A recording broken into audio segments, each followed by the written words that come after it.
Bakit dapat mong simulan ang paggamit ng permanent rice sa iyong skin routine? Ang paggamit ng tubig na bigas para sa mukha ay nagpapakita ng hindi mo na kailangang gumastos ng malaki para sa skin routine. Para mapangalagaan ang iyong balat ng all-natural, organic at benefits na dala nito. Kaya naman, magandang malaman ang mga benepisyong gamit at dala ng fermented rice water.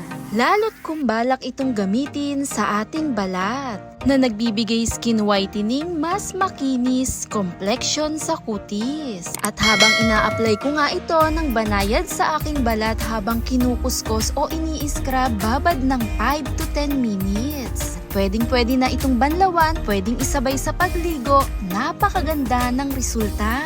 At heto ang simpleng paraan kung paano ginagamit ang fermented water lalo sa ating balat. Napakaganda ng pangangalaga lalo sa kutis. Sa mixture nga na ginamit ko, naglagay ako dito ng 3 pirasong kalamansi. Ang kalamansi, natural bleaching agent na nagbibigay vitamin C sa kutis, mayaman ito sa antioxidant. At likas na may katangian na nagbibigay puti lalo sa balat. Kasama na rin ang gatas, naglagay ako dito ng 2 tablespoon. Tumutulong magbigay pusyaw sa pagkaroon ng dark spot, naglalaman ito ng lactic acid. At nagbibigay exfoliate na mayroon natural glow na tumutulong magbigay fade lalo sa mga pangingitim na hindi pantay sa ating mga balat. Kasama na dyan ang fermented rice water natin. At dito nga po sa binabad kong tubig na bigas, 1 tablespoon po ng bigas at ibabad ito ng 1 o 2 araw bago gamitin, ilagay lamang sa loob ng ref.